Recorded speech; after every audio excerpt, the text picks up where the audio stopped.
You are watching Grace Television.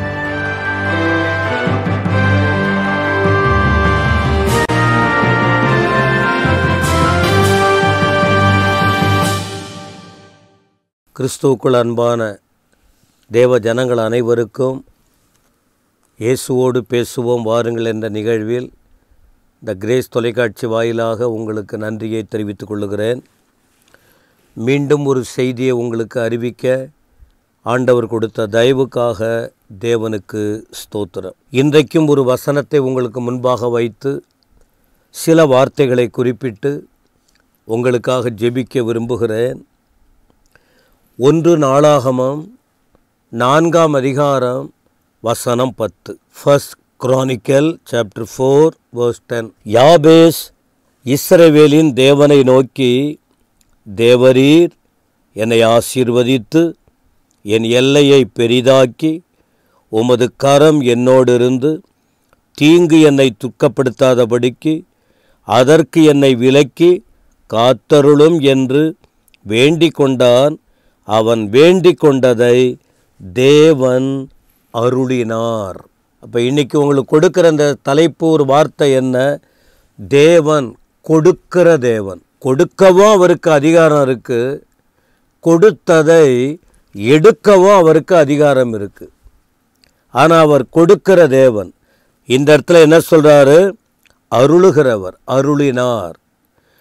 தேவன் அருளினார், தேவன் கொடுக்கிறார். என்ன விஷயம் அது? வம்ச வரலாறுகளை குறித்து இந்த பகுதி சொல்லப்பட்டிருக்கு நாளாகமத்தின் புஸ்தகத்தில். ஆபிரகாம் ஈசாக்கை பெற்றான், ஈசாக்கு யாக்கோபை பெற்றான். இதை போல வம்ச வரலாறு குறிப்பிடப்பட்டிருக்கும். அப்படி வரும்போது யூதாவின் குமாரர் என்ற தலைப்பில் கீழே வரும்போது யாபேஸ் என்ற ஒரு மனிதனை குறித்து குறிப்பிடுகிறது. அவன் சகோதரர்களை பார்க்கிலும் கனம் பெற்றவனாயிருந்தான். அவன் தாய் அவனை துக்கத்தோடு பெற்றெடுத்தார்கள். அதனால அவனுக்கு யாபேஸ் என்று பெயரிட்டான். யாபேஸ் என்ன செய்தாராம்? இஸ்ரவேலின் தேவனை நோக்கி. இந்த உலகத்தில் எத்தனையோ தேவர்கள் அழைக்கப்படலாம். பிரியமானவர்களே, ஆசியா கண்டத்தில் இஸ்ரேல்னு ஒரு நாடு இருக்கிற அல்லவா? இந்த இஸ்ரேல் நாட்டில்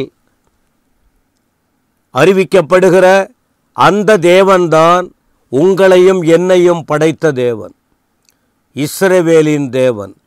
ஏன் உலகத்தில் எத்தனையோ தேசம் இருக்கு, அதை குறித்து முக்கியப்படுத்தவில்லை.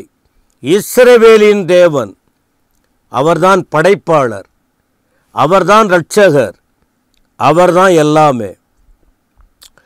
அப்போ இந்த தேவன் கிட்ட யாபேஸ் ஜெபம் பண்றார். என்ன ஜெபம்? ஆண்டவர் என்ன ஆசீர்வதிங்க. இஸ்ரவேலின் தேவன் யார்? ஆசீர்வதிக்கிற தேவன். இரண்டாவது, என் எல்லையை பெரிதாக்கும். ஒரு குறிப்பிட்ட குறுகிய வட்டத்திற்குள் வைக்கிறவர் அல்ல.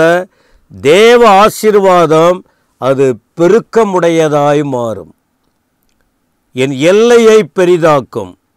மூன்றாவது, உமது கரம் என்னோடு இருந்து. எவ்வளவு பேர் கூட இருக்கலாம், இருப்பாங்க, விலகிடுவாங்க. ஆனால் அவர் ஜெபம் பாருங்க, விண்ணப்பம், தேவனே உங்க கரம் எங்களை படைத்தது, உம்முடைய கரம் எங்களை ஆசீர்வதிக்கிறது, உம்முடைய கரத்தில்தான் நன்மைகள் இருக்கிறது. அதனால் உம்முடைய கரம் எங்களோடு இருந்தால் நாங்கள் பாதுகாக்கப்படுவோம். நான்காவது, தீங்கு எங்களை துக்கப்படுத்தாதபடி அதற்கு என்னை விலக்கி காத்தருளும். தீமையான உலகத்தில் நான் வாழ்கிறேன். எங்கள் அம்மாவும் என்னை துக்கத்தோடு பெற்றெடுத்தாங்க. என் வாழ்க்கையும் துக்கமாக இருக்குது.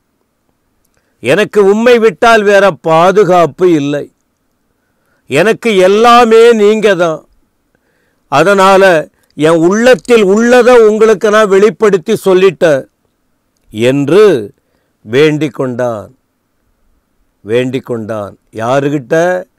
தெய்வத்துக்கிட்ட. எந்த தெய்வம்? உயிருள்ள தெய்வம். எந்த தெய்வம்? காண்கிற தேவன். எந்த தேவன்? அற்புதங்களை செய்கிற தேவன். எந்த தேவன்?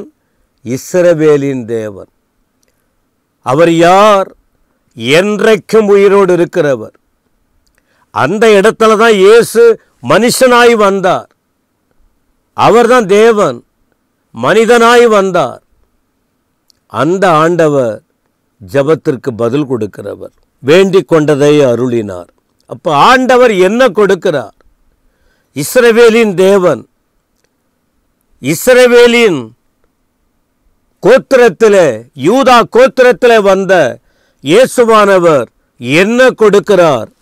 சங்கீதம் 68 வசனம் 20.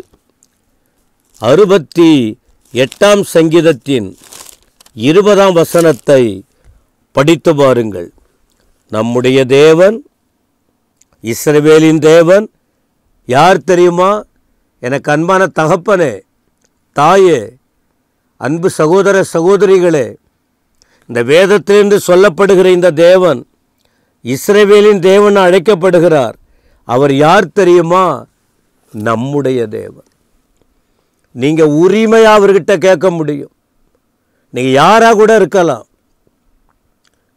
நீங்கள் எந்த மொழி இருக்கலாம், நீங்கள் எந்த இனமாக இருக்கலாம், நீங்கள் யாராக கூட இருக்கலாம், உரிமையாய் கேட்க முடியும். நம்முடைய தேவன், நம்முடைய தேவன்.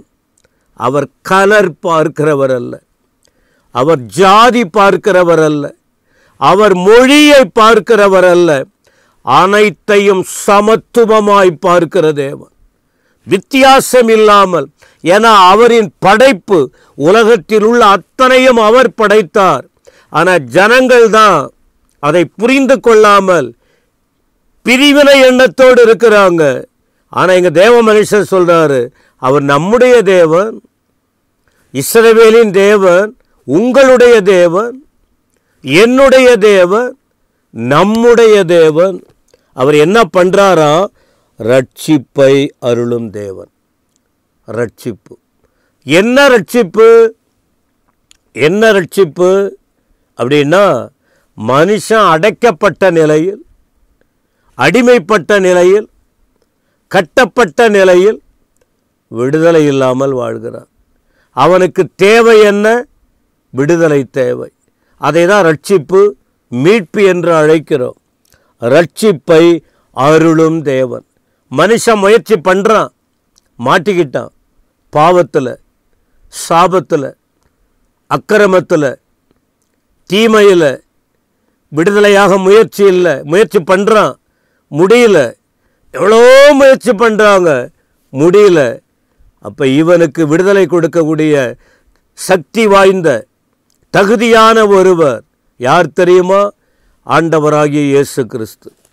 மத்தேயு சுவிசேஷம் 1 அதிகாரத்தின் 21ஆம் வசனம் இப்படியாய் சொல்லுகிறது, அவள் ஒரு குமாரனை பெறுவாள், அவருக்கு இயேசுன்னு பேரிடுங்க, ஏனெனில் அவர் தமது ஜனங்களின் பாவங்களை நீக்கி அவர்களை ரட்சிப்பார் என்றார்.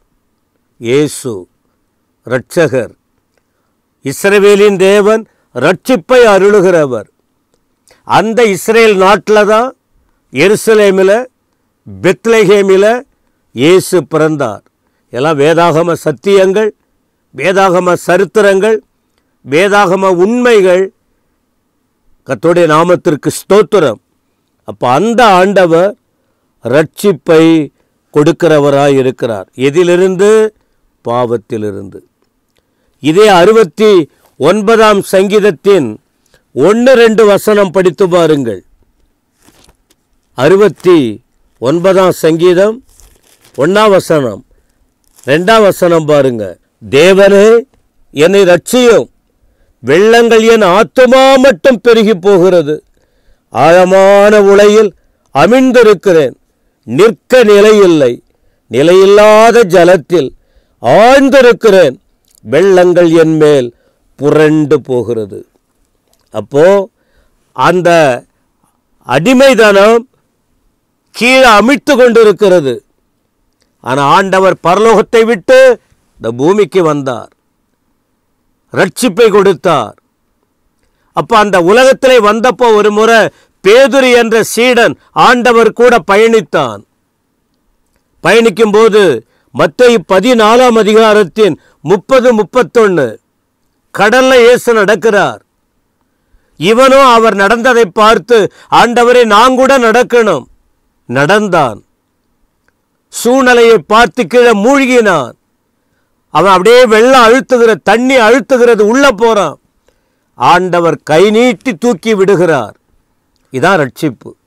மனிதன் தன்னைத்தானே விடுதலை பெற்றுக்கொள்ள முடியவில்லை, அவனை தூக்கி விடும்படி வந்தவர் தான் கடைசியில் தன் உயிரையே கொடுத்தார். எனக்கு அன்பானவர்களே, ரோமர் 8:32 படித்து பாருங்க. எல்லாத்தையும் கொடுத்தவர், எல்லாத்தையுமே உங்களுக்கு கொடுத்தார். நீங்கள் கேட்கிற காரியத்துக்கு அருளாதிருப்பது எப்படி? ரட்சிப்பை கொடுக்கிற தேவனை பிடித்து கொள்ளுவோம், ரட்சிப்பை பெற்றுக்கொள்ளுவோம், ஆண்டவருக்காக வாழுவோம். வேண்டிக் கொண்டதை அருளுகிற தேவன். யாபேஸ் கேட்டான், வேண்டிக் கொண்டதை அருளினார். உங்களுக்கும் அதை செய்ய வல்லவராய் இருக்கிறார். பரலோக பிதாவே, துதிக்கிறோம். இந்த வார்த்தைகளுக்காக ஸ்தோத்திரம். விதைக்கிற வசனம் வீணாய் திரும்பாது. ஆண்டவரே, நீங்கள் கிரியை செய்யுங்க, பலன் கொடுக்கட்டும், ஜனங்கள் விடுவிக்கப்படட்டும், ஜனங்கள் ஆசீர்வதிக்கப்படட்டும், மாற்றங்கள் வரட்டும். உமக்கு ஸ்தோத்திரம். இயேசுவின் நாமத்தில் பிதாவே, ஆமேன், ஆமேன்.